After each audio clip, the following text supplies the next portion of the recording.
Napay ang kambing ko dyan. Hindi ko alam kung anong ginagawa dyan. Umiyak na po ito eh. Umiyak na siya. Kanina pa yan dito. Ay talaga. Talaga nga naman. Inasok yung paa dito. Hindi makaalis eh. Sandali. Naku. Naku. Mabalian ka ng paan.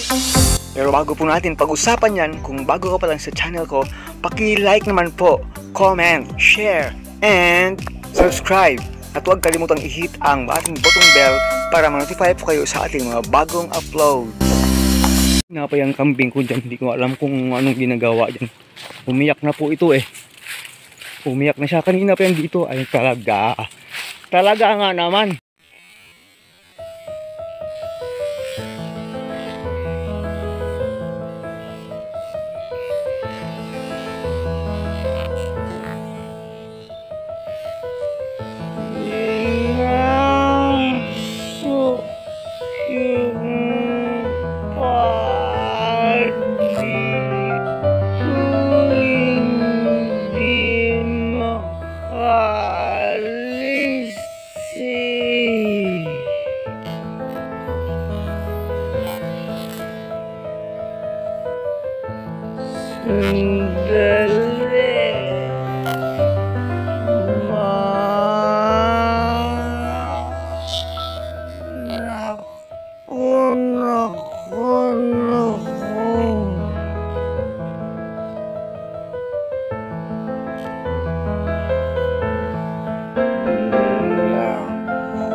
Inasok yung paa dito, hindi makaalis eh.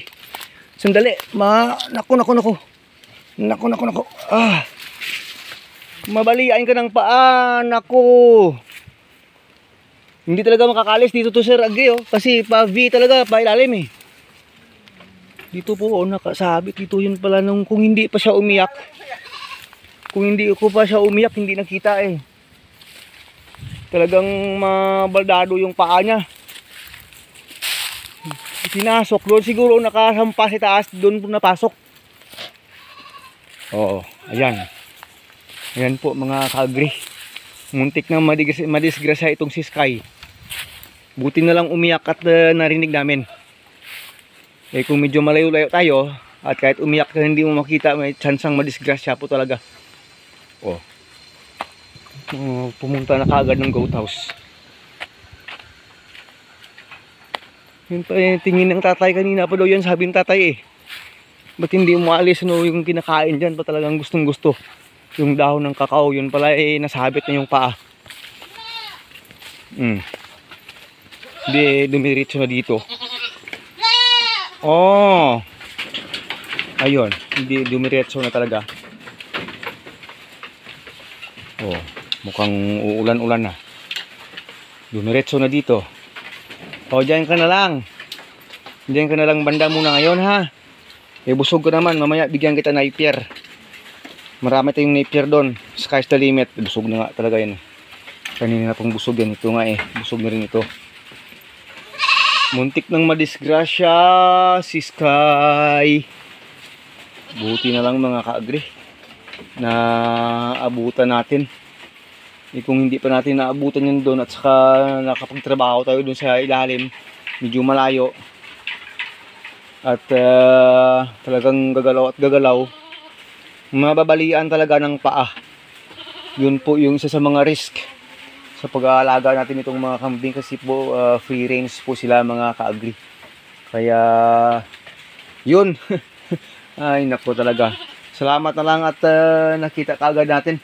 So ngayon ay pumapatak ng konting ulan. Mamaya-maya konti dito na yung ibang mga kambing natin yan, mga kambing natin kasi nga yan yung ayaw nila, yung ulan. Talagang masipag takbuhan niyang papunta dito pag umulan. Eh pag umulan na talaga dahil 1 o'clock PM na magbibigay na tayo mamaya sa kanila ng napier grass dito kasi lahat naman ng mga kulungan nila dito ay may mga feeder na. Yung iba na una nang umuwi dito. Busog na nga talaga ito. Ito yung si Red natin. Busog na nga talaga. Dugtungan natin na mamaya yung ating video mga kameme. Yun lang muntik nang madisgrasya talaga ito. Naku, napakadami pa naman ng ano mo. Napakarami pa naman ng pera binili sa'yo. Tapos madisgrasya ka lang na F3 ka. Naku, sayang. Oh, itong mga inbreed natin, oh. Busog na rin ito. Pero talagang ang hirap patabain itong mga inbreed na ito. Walay. Kasi yung nanay nila, yung nagsampa sa kanila, malamang 99.9% kapatid nito. Kaya inbreed talaga yung mga anak. Iba talaga sa anak ng isa nating kambing dyan na si Marjo. Napakalayo po ng diferensya. Yun. Kaya ingat tayo sa pagkakambing. Hindi, wala naman tayong magagawa kasi nang binili po natin ito, buntis na.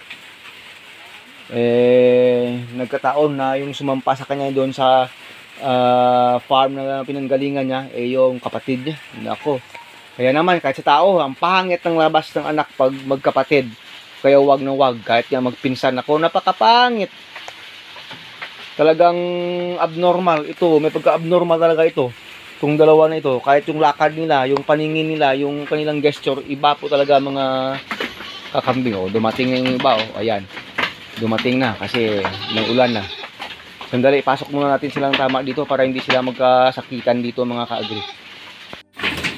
Nga, kauwi na po silang lahat. Dito magbibigay pa tayo ng snack na saging sa kanila. Kasi ito kasi mga ano ito tawag doon pag saging, nako. Mga walang hiya ito sa kainan ng saging Mga reject nating lakatan ito. Napakain na natin sa kanila. Yun sa ilalim, oh. Yun, oh. Kasi sila mga ano basta lakatan, mga paborito nila ito Nagbigay po tayo ng napier sa kanilang lahat. Saka ito, dahil nagdala tayo nito mula dun sa barangay. Kasi yung ibang mga kambing ko dito talagang gustong-gusto nila ito. Basta saging. Oh, snack mo yan. Oh, ito sa'yo, oh. Oh. Kasi mga matakaw yan sa saging. Basta saging pag-uusapan, mga matatakaw yan. Oh, ito, oh, F3. Sky. Sky. Sky. Oh. Natawag ito pa. Buti na lang, hindi kanina na ano yung paa mo doon, nabali. Kung nabali, walay na. Bilisan mo, uwi na ako, oh. Bilisan mo. Uunahan ka pa dito lang sa kabila Oh. Black and white, oh. Yan. At mayroon pa tayo ditong puto na ayaw natin kainin itong puto. Ito sigurado gusto nito Oh.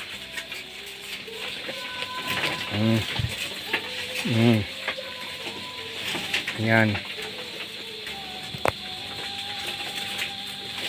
Oh, busin mo na. Busin mo na. Oh, puto yan. Hindi yan sira. Ubusin. Bibigay ko sa iba pag hindi mo inubos yan. Sige ka. O sige, siya hanggang dito na lang. Lahat sila ay nasa snack time na nila. 4:30 in the afternoon. Pauwi na rin tayo. Busog na nga sila pero may snack pa sila bawat hapon. Pag nakapagkumpay po tayo. Para ano talaga, masatisfy talaga yung busog na busog sila. Kaysa naman alanganin. Saan galing ito? Wala na, ubos na yung saging. Babush! He will help you reach the stars.